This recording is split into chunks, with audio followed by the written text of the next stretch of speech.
can see right now, without LeBron, Lakers are struggling. Let me tell you about a team I hate, all right? I know the Dallas Cowboy fan is here, so I had to make sure he knew how much I hate this team. I'm ready. I've often said that the people who run baseball, they try very hard to ruin it. I'm from Brooklyn. I don't have a problem saying it to his face. Oh, I'm from Brooklyn. Hey, get us any.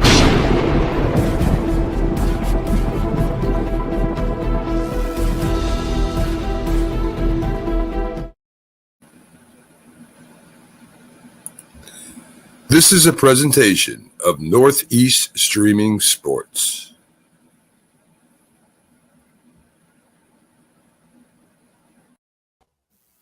What's up, everybody? It's another episode of Coast to Coast. I am your host, Pags. We got Bo in the middle, StatGuy in the other corner. Jay will or will not be showing up. We don't know. It doesn't matter. We're here anyways. How are you guys doing? Good, man. Good. How about you? I had a fairly busy weekend, even though there wasn't any. It was a lot of rain here, so I didn't get painted up for my weekend. But I got to bet on some horses. I watched that Kentucky Derby, and nice. I figured that would be a great place to start since we were a little tardy yesterday. Actually, I was at the baseball game. It was an early baseball game, and when we have early baseball games, it's likely we're going to have reruns. So, yep, that's good. That's good to know for everybody else there watching. Well, that being said, especially yesterday because it was my anniversary, so it let me get some other work done early. So then, I was able to be done with my day earlier. So it actually was great to have a rerun yesterday for me. See, I worked out perfect because I was out there in. I had some stuff to do personally, and I went out to the baseball game, and I did my first review of restaurants around the ballpark. Oh, nice. So that should come out in the next couple of days. So I was going to say, what'd you have? Like, I'm always interested in food. So we started off at Bull's Barbecue. And we got 3 different things off of their menu. We got their smoked ribs. We grabbed their pulled pork sandwich, and then their kielbasa, which was a foot long. And I tell you, when you see a foot long kielbasa in front of you, you feel smaller.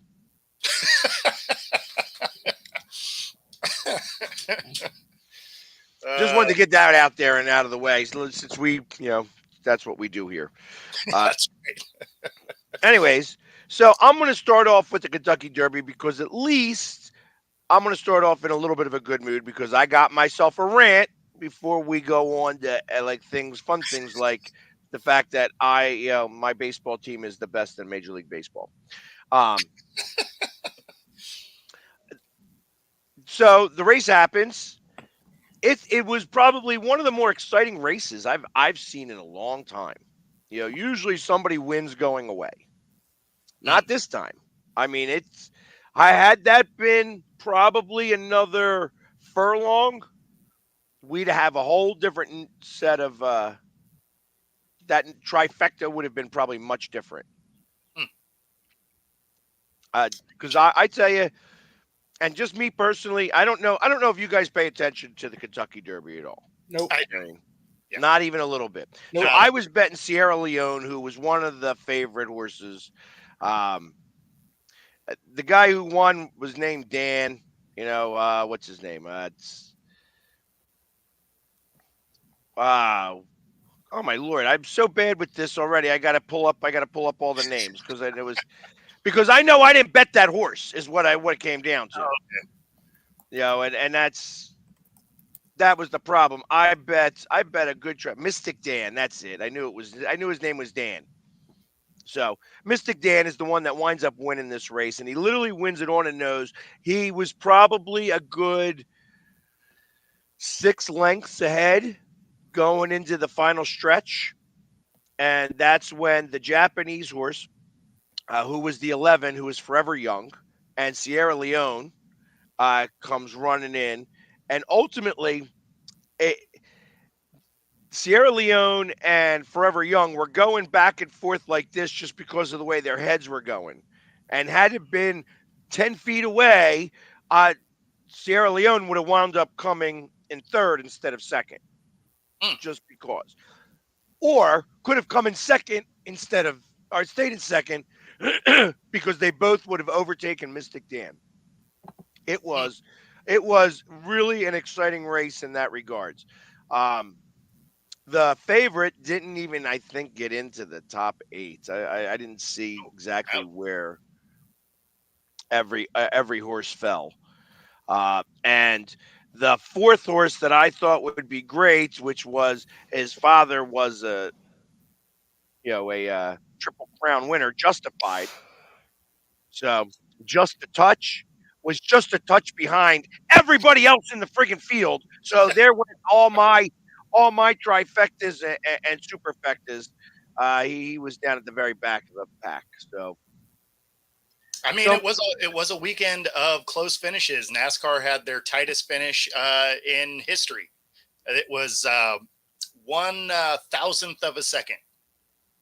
Yeah, I saw that. How do they get to determine that? Photo finish. Yeah, I got to imagine though. Let's think about how quick that camera's got to be able to show 2 different frames with one person in the lead or not. Yep. Like that's amazing to think about the camera itself. Yeah, I mean, well, you figure they're using the high-speed cameras that they photograph lightning bolts and stuff with. So, I mean, the technology's there for sure. But yeah, the camera equipment is amazing. I mean, but so normal, like just to give everybody some normality here. When you see something on TV, it happens at 64 frames per second. Yep. That's average. When it comes to 64 frames, 1/64th comes down to what's that? About probably about 6 1,000ths of a second, 8 1,000ths of a second. Yeah, something like that. Somewhere in that neighborhood. You need a camera that can shoot somewhere around 200 frames per second, so that every second's got 200 shots to be able to kind of tell the difference with that. I mean, that's pretty astounding, I think. Oh yeah. Yeah, no, I mean some of the high-speed camera equipment is absolutely unreal. Like they have some that you can actually watch the light fill a room. That's kind of cool too. Yeah. Now you don't get to see it smooth, obviously, right? Like the frame rate's not like that. No, because the speed of light is really much faster than anything else that exactly we can ultimately imagine. But so 1 1,000th of a second, and who won? Kyle Larson. Kyle Larson won by 1,000th of a second, which again, like that's such a tight margin of victory. It's amazing. And was he behind? Was he ahead? So they were battling it out around the track. So they kind of jockeyed position a little bit. But when he hit the stripe, that's where it matters, right? Hey, listen, yeah. It's not how you start, it's how you finish. But yeah, 1 1,000th of a second. Who came in second place? That was Boucher? Yes. Busher. Buasher. I can't understand that. I'm killing his name. It's Chris Busher. Chris Busher. He had to be a little upset. I'd have been really frustrated about that. To come in just that slow. Just that little itty bitty bit. I mean, not that you're like you obviously want to win, but you're not super mad at a second place. No, not at all. When it comes to what's the difference in the points? That's kind of what I get at, because ultimately this is all points related. Exactly. Well, that's why I say you're not super mad at a second place when it comes to the big well, actually, technically you could be, because if you remember, to guarantee a spot in the playoffs, you have to win. You got to win. So if you go the entire season without winning a race, but yet you consistently finish well, it doesn't guarantee that you're going to make that final field, Because if And you had especially if you're now this Boucher guy who doesn't win another race, and we'll say Larson won 6 or 7 races or 3 races even, you know, because you Oh, don't yeah. want him to win the one race. If he wins 3 races and Boucher doesn't win any, and that 1,000th of a second is what made a difference, that sucks. Then if you're Larson, you're extra happy because this guy's been giving you a run for your money all year, and you just held him out. I mean, I don't think it'll ever happen where you're going to have 16 different winners in a NASCAR season. Because usually you have about No, 8 or but you 9 could have like 4. Yeah, but winners. that's usually you have about 9 different winners every year, and then you have about 4 or 5 drivers that win multiple races, and usually that's 14 of the 16 drivers that make the playoffs, and then the next 2 are based off of points. Yeah. Well, as long as you don't have a large group of drivers winning, typically it's between 10 to 12 drivers every year guarantee themselves in by winning, and then the next 4 spots are based on finishing. But you have to win. Not necessarily. As long as you're consistently in the top 10, you're probably going to get in, because there hasn't been too many instances where you've had 13, 14 different drivers win. Because even not last year, 2 years ago when Kyle Larson won the NASCAR championship, he won 9 races that year. And then nobody else in that field won more than 3. So he was pretty I much. got to imagine something like that is probably like that has more to do with the team. Yeah. That Yes. the team is really good at boxing out. Like if you have 4 cars in that race, where some guys can only have maybe 2 or 1, Mm-hmm. you have a distinct advantage. I'd assume, right? Like, because you could box out other cars, you can slow down other cars. That's what they're doing, right? You have the leader, you have that leader who's the one, and ultimately he's going to share it with his team. But the truth of the matter is, there can be only one. You know what I mean? They're not switching out. I mean, it's the same guy going to be winning the race every time, I would think. And then he just has to. You got to share it with the entire team. Is how I'd look at it, but. Yeah, well, to answer your question from before, too, first place in NASCAR is 40 points, and then second place is 35. It's not the biggest deal in the world. And then No.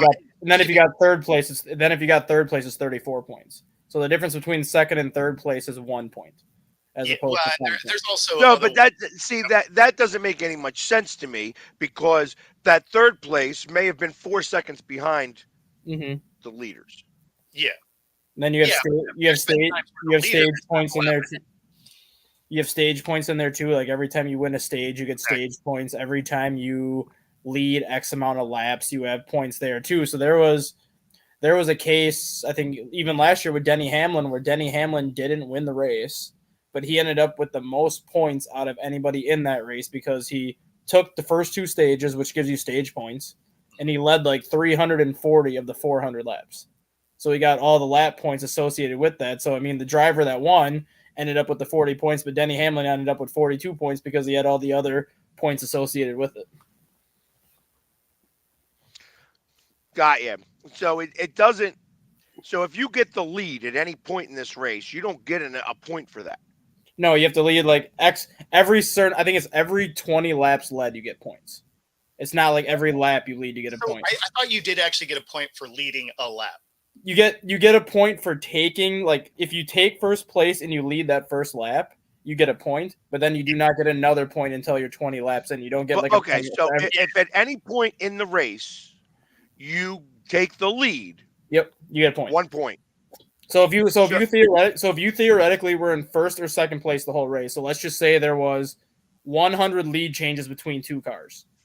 Each one of those cars would basically get 50 points for every single time they passed each other. That's kind of what it is that I was thinking.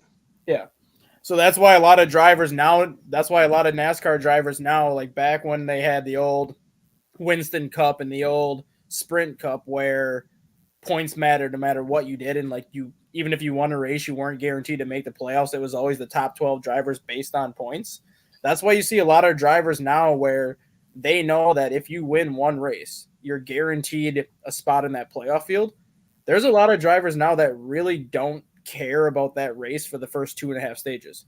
Because even if you do really well those 2.5 stages, if somebody else wins that race, you're not guaranteed to make the field at the end of the year. So once you start getting into that last 30, 35 laps, then you'll see these drivers start to get into first place, because once they get into first place, they know all they got to do is finish that race in first, and they're guaranteed to be racing for the championship at the end. Either that, or you'll see them do some gamesmanship, because sometimes they'll on the second stage they'll invert the stage, so you'll see guys like sandbag so that they start the next round up front. Yep. Got you. So that the guy who comes in last actually starts off and leads off on that. Correct. Yep. Again, that could be only one of those. I mean, unless you take a very long pit in the last lap of that. They invert the whole field. So even if you were say you weren't the dead last car, say you were the third car, you'd be starting in the third position on the next. Yeah, like Joe Gibbs Racing and Hendricks Motorsports are the two teams that are notorious for this, where the first stage they'll try to have all their drivers finish as high as possible to get as many stage points and as many like points for their team. And then in that second stage, let's just say Hendricks Motorsports had 3 cars in the top 10 after stage 1. None of those cars will be in the top 25 after stage 2. They kind of purposely fall to the back of the pack, because then when stage 3 starts, all of his cars are in the top 15, where it's pretty much a top 10 finish, top 5 finish, top 3. But they know this ahead of time, right? They know that it's an inverted stage. Yeah, everybody knows it's an inverted stage, but Hendricks Motorsports, doesn't that give away like a competitive advantage? Well, I mean, it'll see sort of, because then what it does do is give some of those cars that may not have the best equipment comparatively, like stage points, lap points, and all the other stuff in between. Exactly. So, I mean, there's 2 ways that it can kind of benefit both groups. Here at the local track, when I raced at it, they wouldn't tell you if it was going to be inverted. You didn't know. So, see, that's what I would figure. It would be better if there was a coin flip. Sure. Says invert, don't invert. That would be that there. Now you have to fight to win everyone, because you have to assume it's going to be so. And you kind of got to be like you're either first or you're last. You know what I mean? It's like that's. Now, I was always mad when they do the invert, because my car, I was driving a underfunded machine, right? So I had to battle to the front. It always qualified horribly. And when they'd invert, all that work I did to get to the front, I'd have to do again, because they just sent me back to the back. And it's like, man, I just worked my way through that whole field to get up here, because my car was always better on a longer run. And then I'd go to the back and have to battle back up to the front. Like, it was, I always hated the inverted field. So is every NASCAR race now with these stages? It is. It's dumb. I don't like it. And they that kind of goes back to you though, Bo. That's the main reason why they did this, is because you have the 3 teams, Joe Gibbs, Hendricks, and I can't think of the other one that own like 14 cars combined between the 3 of them. And Childress has Childress has the other one too, right? Yeah, Childress, Gibbs, and Hendricks are the big 3, and then all these other teams have 1 or 2 cars. They don't have the same financial ability that these other teams have. They don't have the same resources that these other teams have. So, like you said, going to these stages gives these smaller teams an opportunity to bank as many points as possible in these first 2 stages, where if it came down to it at the end of the year, maybe one of these smaller teams gets that 15th and 16th spot because they drove so well in those first 2 stages. Yeah, no, exactly. Yeah. It's like, for me, I was never a big fan of when they started doing the playoff anyway, right? Because, I mean, it's supposed to be a sport where if you're the best all year, you should win, right? Now, for TV purposes, I get why they wanted to do something, because there were a couple of years where Earnhardt won with 5 races to go, right? Because he was just dominating the field. It's like, okay, well, that's not necessarily great TV, because a lot of people aren't necessarily going to tune in if the championship is already sewn up. So in a way, I get it. But at the same time, the way that it is today is it I don't know. Like, I liked the endurance of a full length race, because these short, segment style racing, I can watch that at a local track. I don't got to fly somewhere and spend thousands of dollars to make it happen. I can drive a city away and watch that here. Jimmy Johnson's the reason why they went to this format. When he won those 7 championships in a row.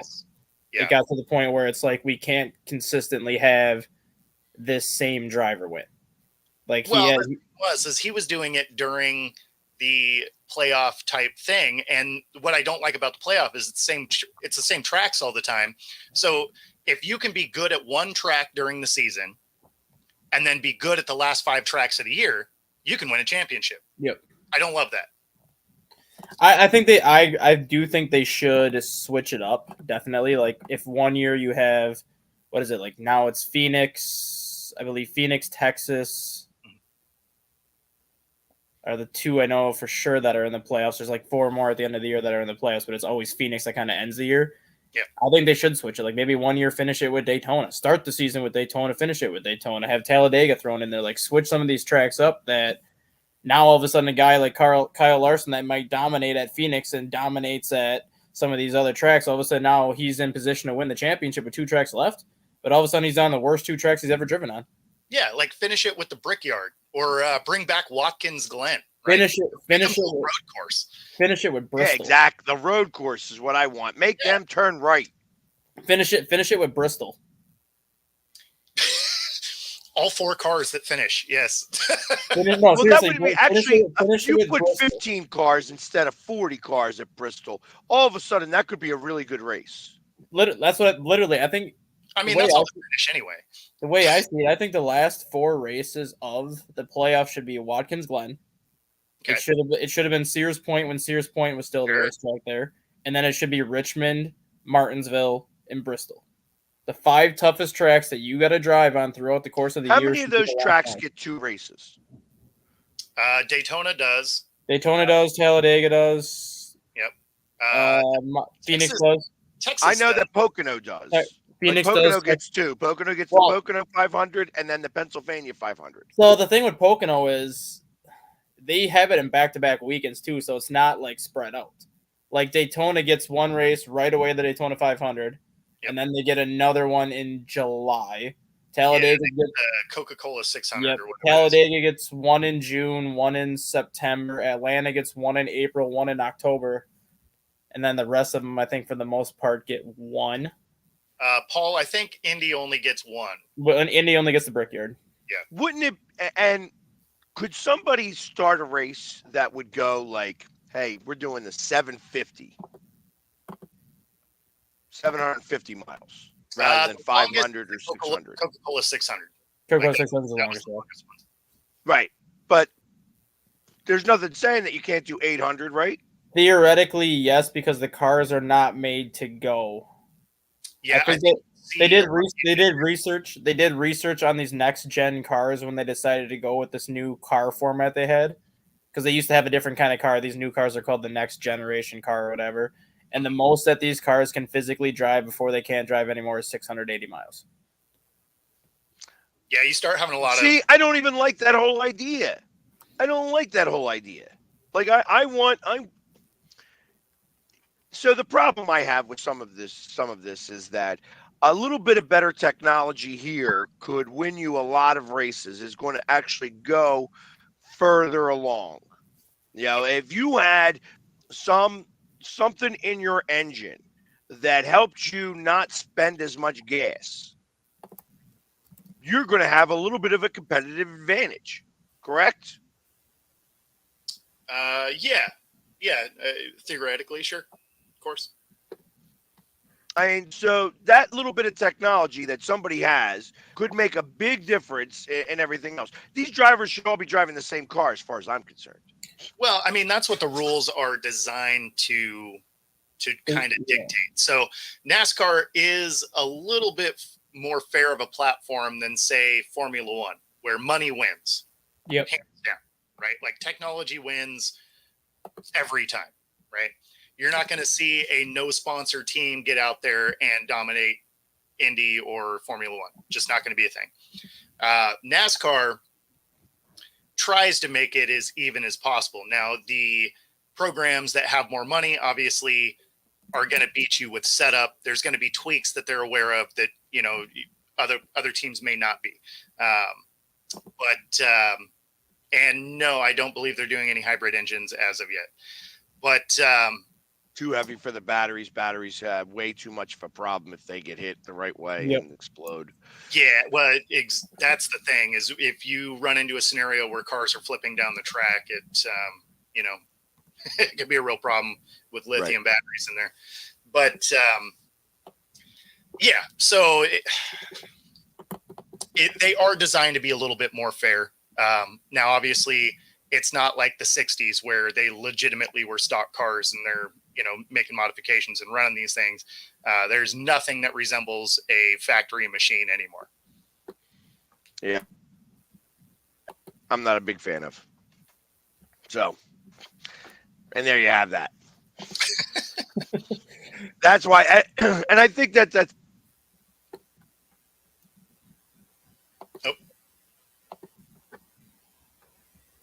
froze up. I wonder if this is where he was starting his rant. Even the internet's just like, no. Nope, not today. Not happening. I mean, I like how NASCAR is now. Like, yes, I understand the whole playoff thing is kind of hit or miss depending on who you ask. Because you're kind of on the fence where you don't like it as much just because of how the points and everything go. Well, but so to add perspective, I enjoyed NASCAR the most in the 80s, early 90s, right? Okay, that's fair. I'll give you that. So there was no playoff type thing, right? And you were still watching a changing of the guard during that time, right? Because I mean, you were watching guys like you know, Waltrip and Earnhardt and Ricky Rudd and Bill Elliott, all those guys. You saw them starting to, you know, fade away, and you're seeing guys that were coming in like, you know, Jeff Gordon and, you know, having lots of success.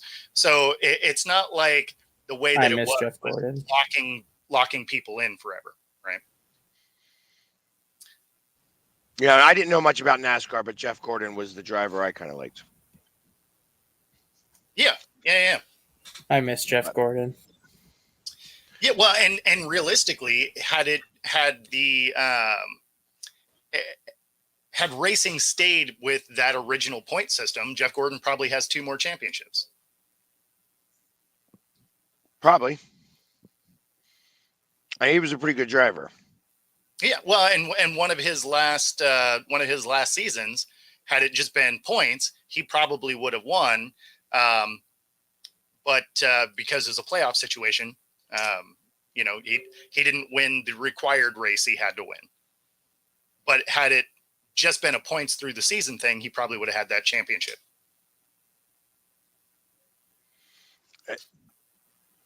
Oh, now StatGuy froze up. Looks like everybody's struggling today. Yep, that's what he said. He froze up. Give him a few. So, yeah, I mean, because they have to stay low to the ground, though. So, yes, there's, who Jeff Gordon was the weasel of NASCAR? Yeah, people like you either liked him or you didn't. That seemed to be the thing. Gotcha. I liked him. I mean, I thought he was a pretty good driver. You know, he always seemed to win a lot. So, yeah, no, he was a good driver. Always had really great equipment because he was with Hendrick Motorsports. Well, I'm sure that made a big difference. I'm sure that definitely helps. Definitely helps because Jimmy Johnson, who won 7 of them, also a Hendrick Motorsport driver. Gotcha. And that's why they had to be like, okay. And he knows how to fight. I mean, I guess. Like he got into a couple of them. He got into it. And Jeff Gordon or Johnson? Gordon got into a couple of altercations, although he was never a guy that I thought was, you know, going to come off half cocked and get in a fight. That was guys like Kenny Schrader. That guy was ready to fight all the time. Right. That being said, talking about, teams winning races, Kyle Larson, who won this one, is also a Hendrick Motorsport car.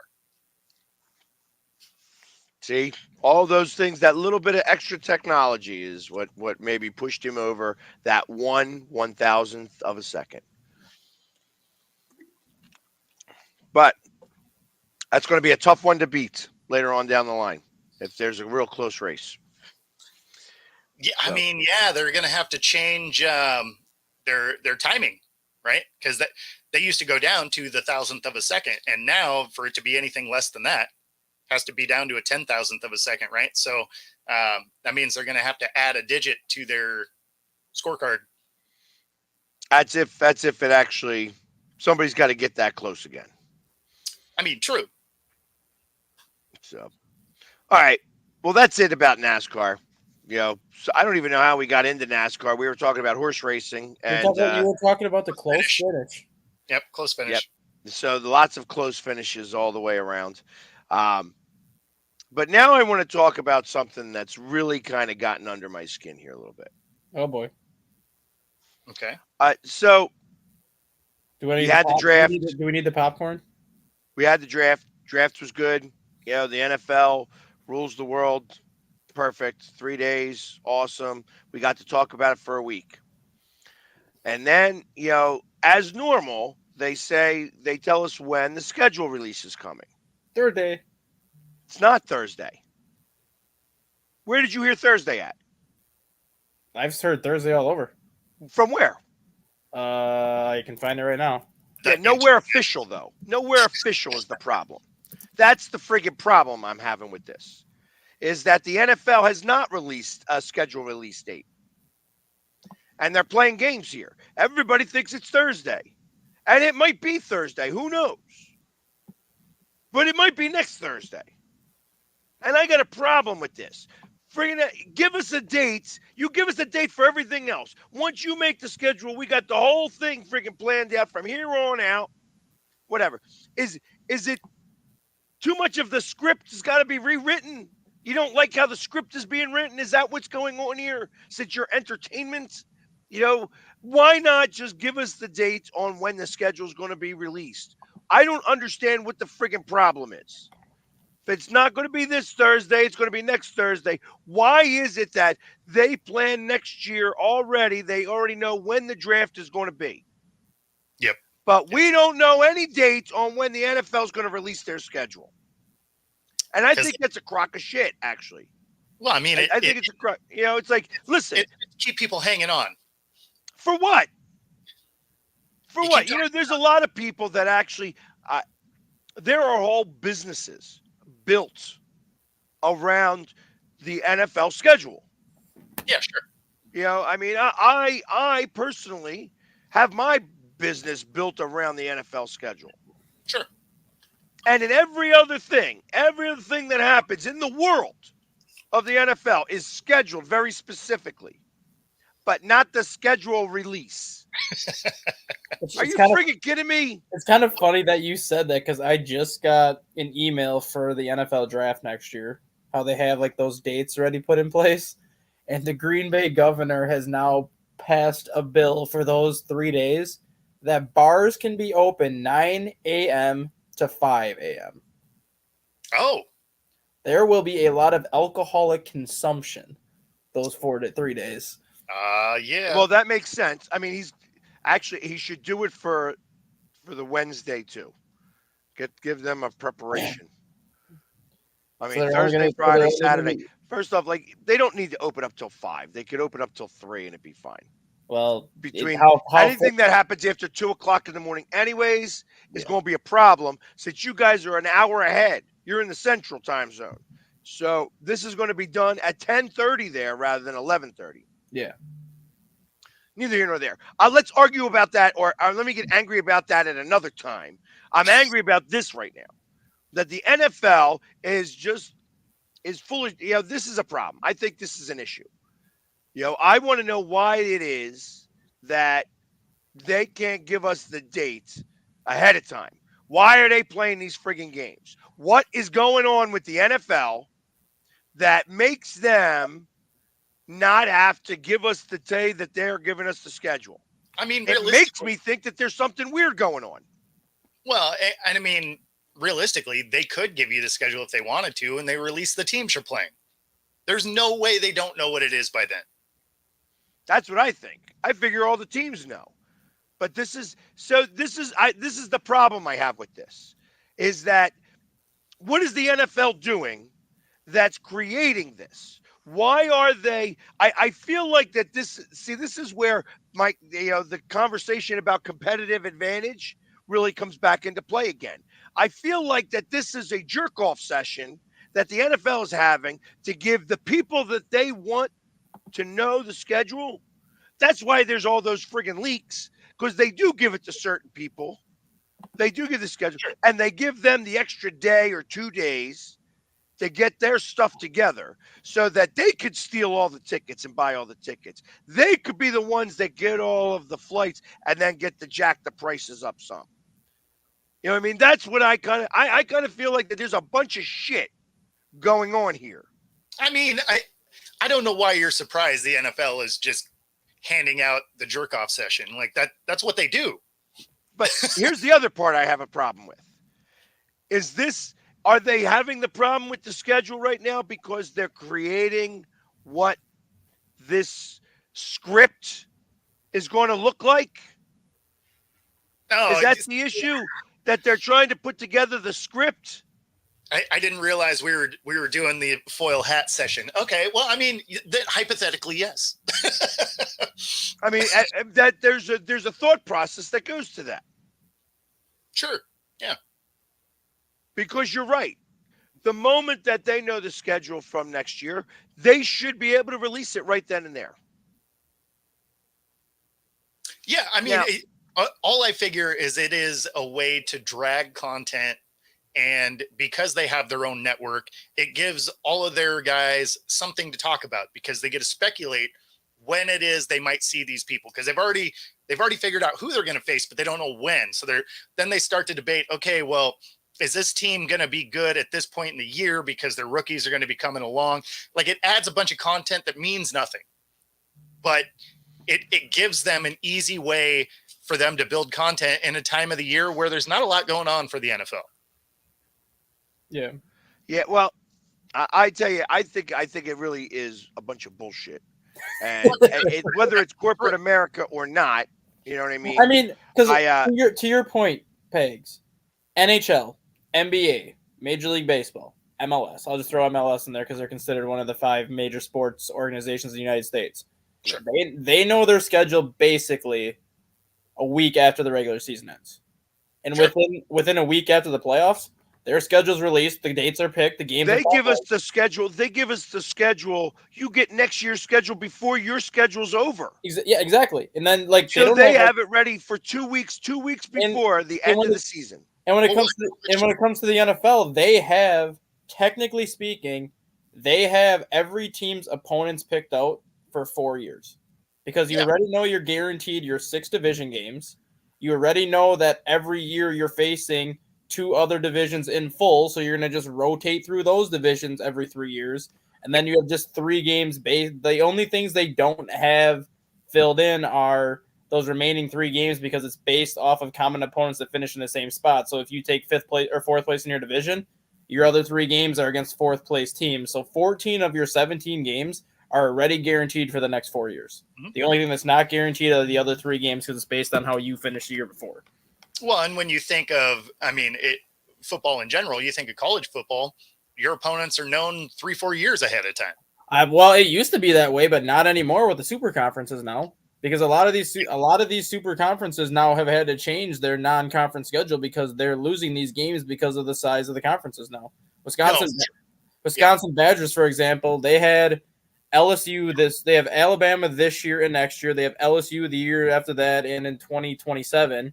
But then they had like 7 or 8 non-conference games that they just had to get rid of because they added USC, Washington, Oregon, and UCLA into their conference. So now they're losing some of those conference games or the non-conference games to add an extra conference game. Yep. Well, great. Doesn't answer to me why the NFL is playing this game. Oh no, it's give us bullshit. the friggin' Like, schedule. like, Just give us the friggin' schedule. Yeah. They used to give us the I do know schedule part of before it. the draft, and it wasn't that long ago that they I think used I to know give us part the of it. schedule before the draft. I think part of it has to do with free agency. Part of it has to do with obviously like the draft, like you said, where they want to see what free agents go to what team. So Why should they give a shit? for primetime matchups, because that's ultimately what's going to drive the viewership. Where if you have, we'll throw the Eagles in, for example, and what the Eagles did in the draft this year, how the Eagles just absolutely crushed the draft. And then you have the Bears. I'm going to throw the Bears in there because of who they got in the first round with Caleb Williams and Roma Dunze. Those are like two of the teams that did really well in the draft. I don't think they're not playing each other this year, but let's just say the Eagles and Bears were supposed to play each other. Knowing who the Eagles got, knowing who the Bears got, they may want to push that game instead of playing it early in the season. They may want to push that game to later in the season because maybe the Bears are better than what everyone thinks they are, and now you can throw that game into a primetime game as opposed to maybe it would have been a noon game before. No, actually, I think it would have been better for you to put it into an earlier game and say, hey, listen, let's take a look at the rookies where they are. So, I mean, again, it depends on who's actually looking at these schedules. The problem I have is that if you had 4 schedules in front of you, 4 different schedules of the entire league, Okay. and you're going to have to go week by week anyways to pick out the prime games. Sure. Because ultimately, once you have the schedule, it just becomes a matter of the times. Yeah. You know, it's like, okay, this team's playing this team, this team's playing this team. And then where are we going to give them the time slots? Time slots, again, are fairly easy unless you're playing on a Thursday or a Sunday. They're not going to do these Friday games that often. Sure. You know, they'll do it now. Now they got a Friday game after Thanksgiving. Yeah. You know what I mean? So they'll do that, and they'll play the Saturday games after college is done. Yep. Do you think the flex scheduling has something to do with it also? Knowing that you can flex games out after week 13. So now Well, you know, obviously they did it to the Eagles that one time where they moved it to a Monday night game where we went from, and that was the first time the NFL ever did it. The NFL loves giving first try to the Eagles. Yeah, you guys can be the first one ever. First one to play in Brazil. First time to ever have a game go from Sunday to Monday. Yep. You know what I mean? Against Seattle, was it? Yeah, we haven't seen one flexed on a Thursday yet, although it's on the table now. which I don't think that'll even be possible because I don't think you can flex a game on a Thursday and be like give these teams too short a notice. Well, no. So that was the thing is this for this last season, they didn't exercise it, but it was a rule that was put in is they can flex a game into Thursday night and out of Thursday night. You know, in case they had 2 trash teams they wanted to put on that night because that's all they put there. But they had to give the teams 28-day notice. I have an idea. Let's just flex all Thursday games out of the equation because they all suck. Besides Thanksgiving. No, they are hot trash games most of the time. Besides Thanksgiving, that's it. Now, those are the only Thursday games that you can keep, and then obviously the opening night kickoff for the Super Bowl winner. Those are the Thursday games you can keep. Get rid of everything else. Well, which is funny because neither of those games are technically Thursday night football. Like that's not the Thursday night football crew. The Friday game that's happening after Thanksgiving, that is the technical Thursday night. And so, I mean, Thursday night games are generally just kind of bad. But I mean, I understand some of why they do it because they know you're going to watch it. It's the only game on. I think right now, I guarantee the NFL probably has the first 11 weeks done. I think it's when you get to that week 12 where you start having that flex scheduling where you can flex teams out. That's kind of where they're looking at who's left to play who, and they kind of want to try to put as many good potential matchups in those last 6 weeks where if they do have a flex option, they can flex it. You can't even blame it on that, though, because when you get the schedule release, there's still a bunch of days that say to be determined on them. Yeah. So, I mean, it's not even like they would have to delay for that. There's even when they do whether delay. It's a Saturday or Sunday game is how they do it. And they do the to be determined to be able to get the matchup that they want in more prime time for the playoffs. Exactly. So, and I can understand that for the last 2 weeks. But I mean, so there's no reason to drag your feet. You already are releasing one with to be determined markers anyway. So even if the game time isn't released, you could have released, you're playing on a Sunday, right? I mean, so yeah, I don't know. Again, I think it's just a way for them to drag it out a little bit, get through the post-draft free agency period where some of these guys get picked up, and then they drop it in a way that it can kind of rule the media circus because everything else they have to do is already done. Well, I look at it. I mean, right now they're having the rookie mini camps. Yes. So there ain't no free agency going on right now. There ain't none of that stuff that you're talked about going on right now. Well, sure there is. OBJ got signed over the weekend. Yeah. So, I mean, players are still getting picked up. They still get moved around. Yeah, but there ain't no main players out there that are going to affect the schedule. No, not at all. OBJ has been irrelevant for the last 3 years. That's not what I'm saying. Yeah. I'm saying the NFL, being the master media machine, is delaying it until we hit this little spot where there's nothing to talk about. That's kind of what I think the biggest thing is. The NFL, for the most part, has perfected how to be the center of the sports world for 12 months. Exactly. Like, you have the Super Bowl. After the Super Bowl, you have basically a 2-week window where nothing is really happening. And all of a sudden you have firings. Well, yeah, but I'm saying, like, outside of that, then all of a sudden you have wave 1 of free agency, which is basically a 4-day frenzy. And then after that, you have the scouting combine and the pro days and this, and this. And then you go into the draft. And then after the draft, you have like a 3-week window where it's rookie mini camps. And then after that, you have a week off, and then you get into training camp, so on and so forth. Yep. The only football that we have right now technically is the UFL. And if you look at the attendance outside of St. Louis, I don't think the UFL is going to be lasting much longer because they can't draw worth of crap right now. Yep. So the NFL's perfected, basically saying the longer we drag out the schedule release, the more people are going to stay engaged to see what's going on, because the longer we drag it out, the more coverage we can get. Exactly.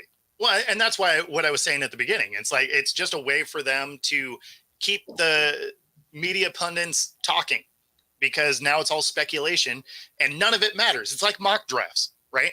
Like, you have no idea. And it makes no difference, because as soon as Penix came off the board, everybody's draft blew up.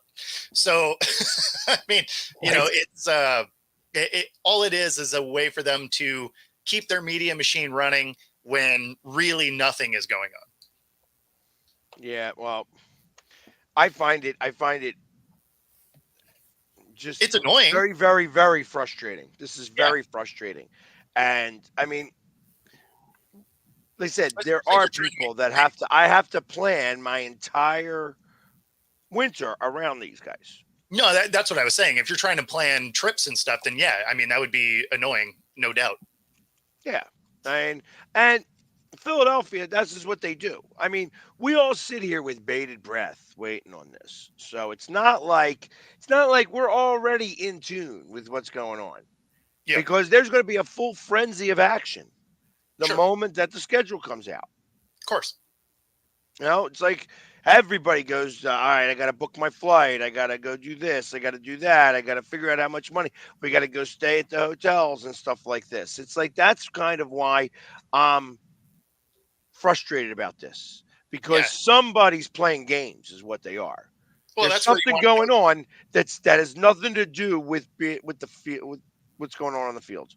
That's where you want to be, in that room, ahead of time, right? So you can be like, okay, let me book my flights real quick before they skyrocket for the locations, or make it so I can actually get a hotel that's maybe somewhere within a half hour of where I'm trying to be. Or make it so that American Airlines doesn't get the friggin' opportunity to jack their prices up. Yeah. The moment they see it. You know what I mean? It's like this. That's what I'm talking about. It's straight bullshit is really what this is. This is bullshit. And whether you can have the tinfoil hat on and think that they're doing all of the stuff that they shouldn't be doing. Sure. Or that it's very innocent style, and they're trying to pick out what games they think are going to be the best. Because ultimately they realize, because what else is in the contract is that all of these teams have to have at least one game in primetime. Yeah. And that there are only so many primetime spots. Does everybody have to have one primetime game? Yep. Yep, it's part of the NFL Does contract. Thursday night count? Thursday night Okay, I was counts. gonna say because Sunday night counts. Monday night counts. because Carolina I know did not have a Sunday night or a Monday night game, but Carolina had the Thursday night game against Chicago, so that would have been their primetime game. Right. You know what they realistically should do, and this was the only Thursday night game that I watched. What they should do when they get to that week 17, kind of week 18 range, which is the last Thursday night game because week 18 everything is played on Sunday, have the two worst teams in the league play that final Thursday night game. Loser gets the number one pick. That would actually draw pretty well for a Thursday night game. No. It's got to be winner gets the number one pick. No, because then if you both come in, you can't do loser. Well, no, because people would be throwing the game. well, no, because if you both come in at 1-15, whoever wins that game is not getting the number one pick because they're going to be 2-15, and they're going to be moving up. I understand the math behind it. The problem is you are encouraging really bad football. So you're encouraging the loss more than the win. You don't have to label it like that, obviously, because who knows what's going to happen in week 18. Because maybe the team that just won on Thursday night loses week 18, and then whatever just happened on that Thursday night game goes completely out the window. Because if you have two teams coming into that Thursday night game at 1-15, and there's another team that's playing on Sunday at 2-14, let's just say I liked the idea up until the point that you started to make up other things. So what I'm hearing is you're bad at fantasy, and you've been in that secondary bracket a bunch of times. No, I took second place in fantasy this year. I did good for once. because I let my son draft for me this year. If you're going to do something like that, say you have 2 1-15 teams going into it, you'd have to make it so that the winner of that, you have to do it so that they're incentivized to win the game. Because if you're incentivized to lose the game, you're going to watch some really bad football. Well, but yeah, then do it that way, I guess. Incentivize it where the winner gets the number one pick, because that way it would actually draw really well for a Thursday night game, because now you're actually, for fans that maybe got sick and tired of watching their team suck all year, it actually gives them a reason to watch the games. It's like, hey, we may not have the worst record in the league, but if we win this game, we get the number one pick. Yeah, well, and that would be interesting to watch, because then you'd also have those teams like the Panthers last year, where you could tell they didn't care anymore at the end, right? Like they weren't fighting. They didn't care anymore after they got rid of Frank Wright. Once they fired Frank Wright, the team basically said, "Why are we even here?" Because they never should have fired him in the first place. For sure, but I mean that would at least give them a reason to fight, right? Be like, "Oh, hey, let's try and do something," right? I mean, you'd probably have to do some sort of monetized prize for it also, because otherwise the players on the team may not really care if the team gets the number one pick, because they're like, well, we're a 1-15 and I will probably not be on this roster next year. So I don't know how much incentive they would have had anyway. If you have 16 weeks of bad tape leading into it, I don't know that one game of good tape is going to help you out too much. They used to have the consolation game. They did. I remember talking about that on this show, where they used to have the third and fourth place teams play it out. And people didn't really watch it. Yeah, nobody cared. Yeah, doesn't matter. So, I mean, I think in this scenario, people would watch it just because it would be, in this scenario, a Thursday night game. And people are going to watch the Thursday night game. Now, they're going to be like me and complain about it being bad football, right? But I'm still going to watch this game. I mean, honestly, the only Thursday night game I will ever watch is if Minnesota's playing. Otherwise, Thanksgiving's different, obviously, because you have nothing else to do on Thanksgiving because you're off of work, you're eating, and everything else. Yeah. But otherwise, if my team is not playing on Thursday night, I will not watch a Thursday night game. See, it's actually why I started my sports bar series for Thursday Night Football. Is because I'm going to watch these games and they're going to be terrible. I used it as a way to highlight local sports bars in Western Washington, because then I get interview the owner, watch the game there, have a fun environment where the game doesn't have to bum me out because it's terrible. And I don't have to necessarily listen to Al Michaels also tell us how bad this game is. Now, I love that he's at a spot in his career where he can do that, because that's amazing. I think the part that drew me away from Thursday night football this year was I mean, you can't really predict for it, but a lot of the matchups that looked really good on paper at the beginning of the year turned out to be complete shit because the teams went to complete shit for whatever reason. But the damn quality on Amazon Prime this past year was freaking terrible. It was. How much money? You don't like for how much money they paid? You would have thought they would have had the best cameras, the best quality you could have bought, and the quality of those Thursday night games this year, just the pixelation and everything was just terrible. Yeah, I always liked when especially early in the season, it happened a few times where it was the the old kung fu movies where the voice was there and then the mouth would start going. Yeah, like it was terrible. Like how do you mess up on a digital broadcast having your image and sound linked up? For how much money they're paying the NFL to have the rights for Thursday night football, you would have thought they would have had the best possible cameras, the best technology, the best everything that you could buy, and it literally looked like a high schooler put the broadcast together sometimes with crappy cameras. And and speaking on that point, thinking about that in another sport, Apple TVs, I don't like any of their announcers or anything, but the picture is so much clearer than it is for a comparison to regular games. So watching the Friday night baseball game. See, that's what I was going to say. Which sport are you watching on Apple TV? Just baseball? Baseball. If you watch MLS soccer on Apple TV, because all their games are on Apple TV now, because for whatever reason they thought that was going to be good for the future of the brand, the announcers that they actually have for MLS soccer on Apple TV are great. Because usually every game they have like a former player as the analyst, so it brings a certain element to the game that they did not have on ESPN.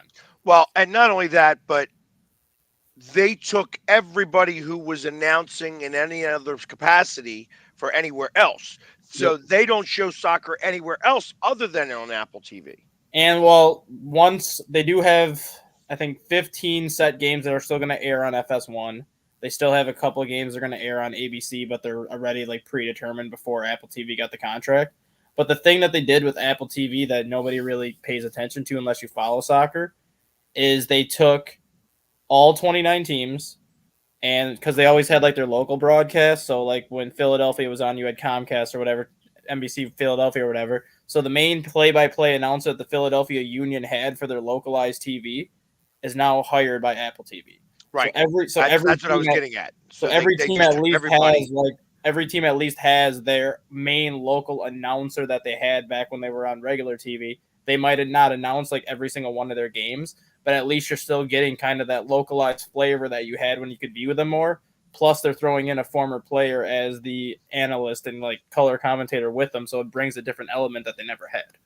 So, I mean, I'm always at the games, at the home games on Fridays when they have Apple TV there. And it was funny because my girl, my favorite redhead on TV, Lauren Gardner, LG, is she's part of the MLB network, but she also does it for Apple TV as well, because that's what they do. They take existing groups already. Oh, this works. We're just going to buy you for our Friday nights and what have you. So Amazon needs to take a page out of that book is kind of what we were getting at. The only thing I don't like about the Apple TV broadcast for baseball is I think it's too analytically driven. Because I hate the percentages at the bottom. That's what, I hate every time. Like, oh, this person has a 30% chance to get a hit right now. Next pitch. Oh, that went up to 30%. I'm like, no, I don't care about the damn percentages. Just show me the damn game. Like, I really don't care what the analytics show, because analytics tells me if I have a runner on second or first and second, no outs, analytics will tell me to bunt. But nobody's going to bunt in that situation either. Yeah, right. Yep. Yeah, and I'm not a big fan because it's all gambler motivated. Yeah. And ultimately, if that's the case, to be able to do that, you would need to be in real time. You couldn't do it. You couldn't do it on a delay. And fortunately, that's the problem. Everybody's on a delay. So you can't make pitch by pitch bets. Yeah, true. That's the problem. And plus they don't want you to do that anyway in baseball. That's why they put up the clock. Right. It would be great if I could say, hey, I wonder what the odds are that he's going to hit a home run on this pitch. Right. I think I've watched maybe 3 innings of baseball on Apple TV since they got it. I just don't like the broadcast side of it. I watched it.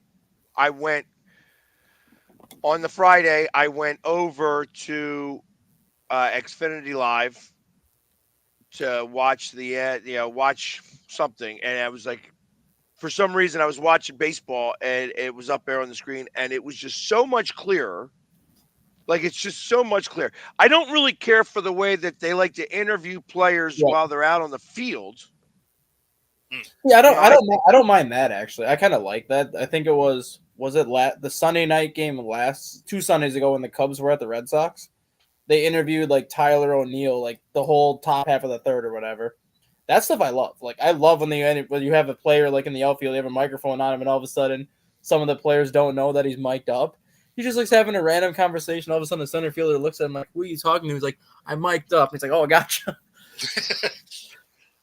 Yeah, I mean, I get it, but I mean, Well, I don't know. I think that how soon till their interview affects their gameplay. I mean, look at the All-Star game 3 years ago when they mic'd up Liam Hendricks.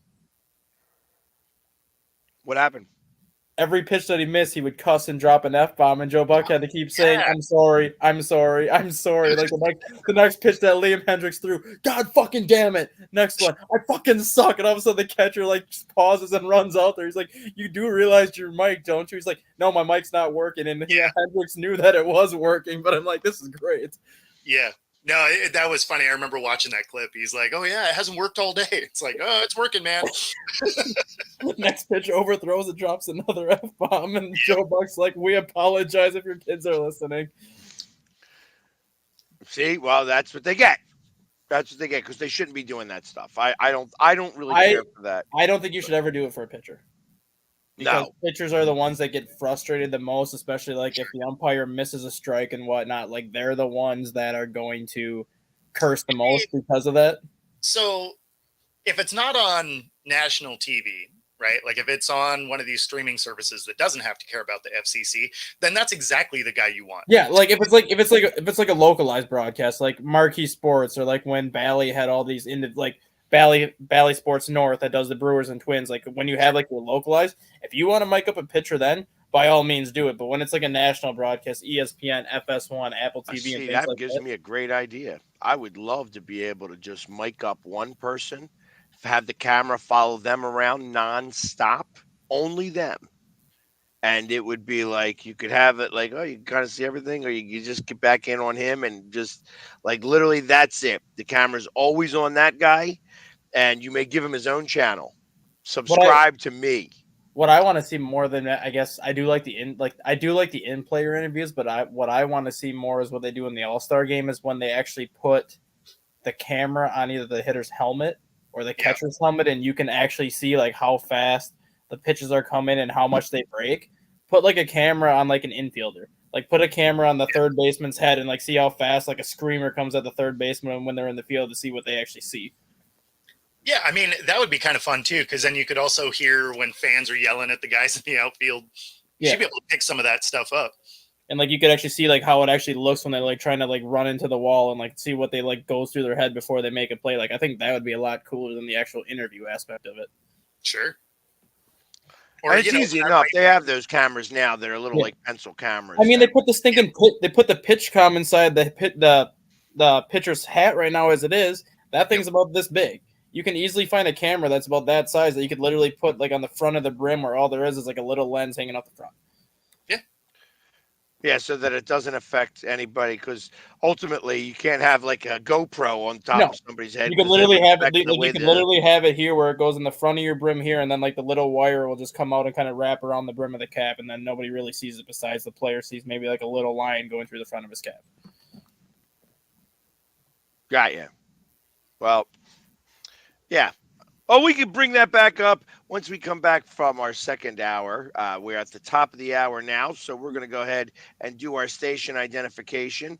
And maybe by the time we're done with these commercials, the NFL will have their script written, and we'll get some type of announcement on when the NFL schedule release is going to be, because, to be honest, I'm still pissed off. And it doesn't matter that we changed the friggin' subject or anything like that. I'm still pissed off about it. So we'll be back in just a few moments. I mean, you can see right now without LeBron, Lakers are struggling. Let me tell you about a team I hate. All right, I know the Dallas Cowboy fan is here, so I had to make sure he knew how much I hate this team. I'm ready. I've often said that the people who run baseball, they try very hard to ruin it. I'm from Brooklyn. I don't have a problem saying it to his face. Oh, I'm from Brooklyn. Hey, get an each.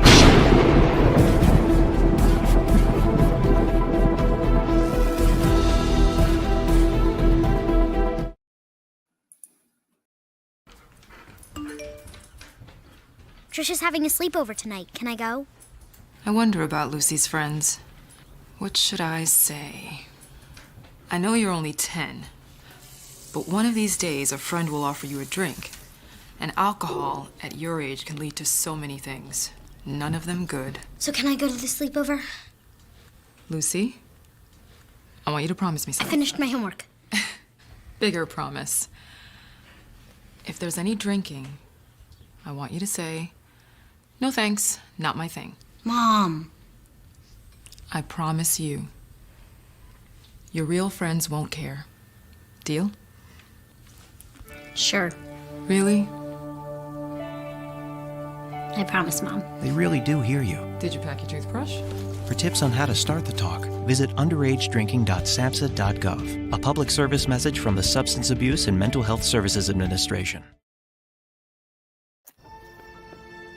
Sometimes, all you need to change your life is a sign. A sign that says, "Hank, this is the place you've been looking for." And sometimes that sign is an actual sign that's mounted to a building. 1 second, I'm looking at a sign. I know what you're thinking, and no, I don't love B-dubs just because I'm a buffalo with wings. Frankly, that's offensive and reductionist. Cause this place, come on. It's like they took beer and made it into a place and then gave that place sports and chicken wings. And the people? Cuba. The best. Oh! What the is going on, Marty? This isn't a game. This is trivia. Yeah, this place is kind of like heaven. You know, without needing to get hit by a bus. Let's go sports bar. Supporting the needs of our veterans. That's the goal of all of us at Team AmVets. Like Mitch, Carlos, and Kevin from our Welcome Home team that brings furniture to our vets. We are Team AmVets. Or Linda from our thrift stores who brings you great bargains every day. I am Team AmVets. And John, who picks up your thrift store donations that support California veterans programs. I am Team AmVets. Visit our website or Team AmVets thrift store to donate or shop today. Join the team!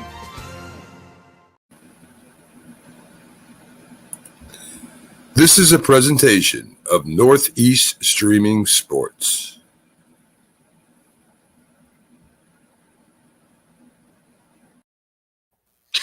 And we are back. Paul, you ain't funny. You ain't funny. I mean, it kind of is funny, but. I laughed when I saw it pop up. Exactly. That's why I put it up there. But anyways, so there is some other stuff. There is some other sports that are playing, and I want to go right into that a little bit. Let's see. I want to find out real quickly, how did Seattle do this weekend? I don't know. I actually, I know they lost yesterday, but I actually didn't watch much of any sports over the weekend. I was running around. I did catch some basketball, but that was it. Oh, they lost to the Twins yesterday. How about that? Yep.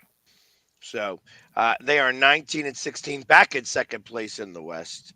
And the only reason why I say that is because the team that I currently root for is in first place. Yeah. My team's in first. Yeah.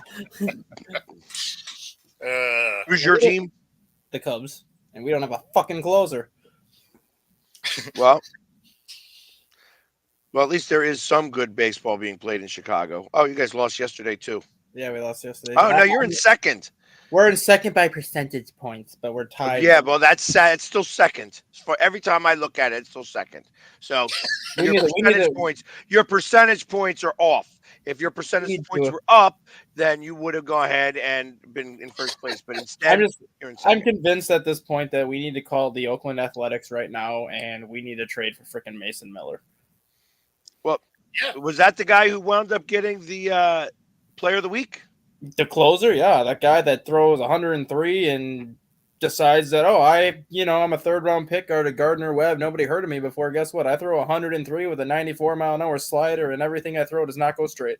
No, the Players of the Week was Brent Rooker from the Oakland Athletics. So a team that's got 400 people watching them every game. I got more now. And, of course, Shohei Ohtani is batting a little bit better now that whole gambling thing is done being talked about. If you guys have a chance, I will send you the link later, but there was a podcast yesterday that had Pete Rose on it. Okay. And they were talking just all baseball things and whatnot, and the Shohei Ohtani topic came up with Pete Rose. Perfect. And they basically said, if Shohei Ohtani continues the trend that he's been on, do you see him as a first ballot Hall of Famer when he retires? And Pete Rose's response was, yeah, I see him as a Hall of Famer.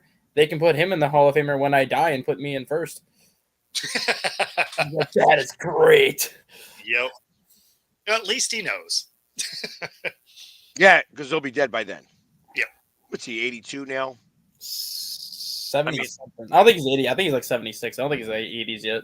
No, I think he was 81 last time I checked. Was he? Is he that old? He doesn't look that bad then if he's that old. Well, he dyes his hair. Come on. I'm talking like face wise though. He doesn't look like he's 83. Woo! And sadly, he could probably still go up there and probably hit it better than half the players in baseball right now. That's what he said. Actually, he said that he would be. He goes, how do you think you would hit against these batters today? He goes like 235, 240. And the guy goes, really? That the pitching's that bad? He goes, no, I'm 81 years old. He could probably still hit probably 250 right now at 83 years old. You know, that kind of bums you out when you look at the guys that are on your roster batting a 167.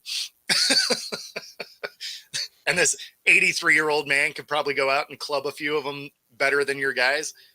Now, he'd have to be a DH. I don't see him doing much, but how many of those pitchers do you think would throw at him? DH? What's that? How many of those pitchers do you think would throw at him? All of them. All of them. At least the first pitch. Yes. Yeah, he's getting a walk first at bat every game.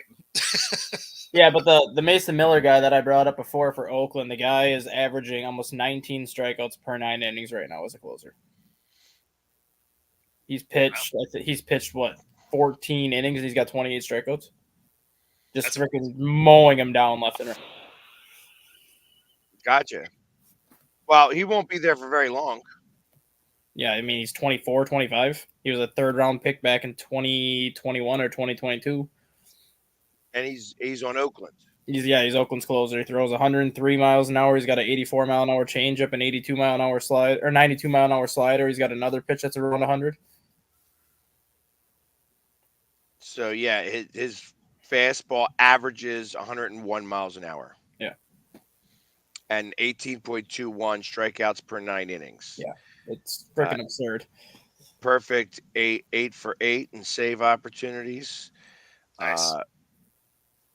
And a 1.1 WAR. Or for WAR, whatever these things that they start to do now in baseball. I can't whatever. Against the Yankees a couple of weeks ago, he retired the Yankees in order in the 9th, struck out the side on 11 pitches. 10 of the 11 pitches were over 100, and then he struck Juan Soto out on a 104-mile-an-hour heater. Nice. They're showing the top 5 people who are on the AL Cy Young Award, who are in the running right now. Yep. I haven't heard of any of these names. Tanner Houck, Tanner Houck is the Boston Red Sox starter. He's got the second lowest ERA in the majors. Yes, 46 strikeouts. He's at a plus 2,500 right now. Yeah. Tariq Skubal. Tarek Skubal is Detroit's ace. He's got a 1.9 ERA and 53 strikeouts with a .77 WHIP. Cutter Crawford. Also on the Boston Red Sox, he's the number 2. Yep, he's got a 1.56 ERA, 40 strikeouts. He's a plus 3,000 odds. And then Yusei Kikuchi. He's with the Blue Jays. He used to be with the Dodgers a long time ago, but he was the first kind of big free agent deal. Or he was the Mariners too. He was the big free agent that the Blue Jays got before they ended up getting Barrios and Gausman and things like that. He was kind of that first big pitcher they brought in.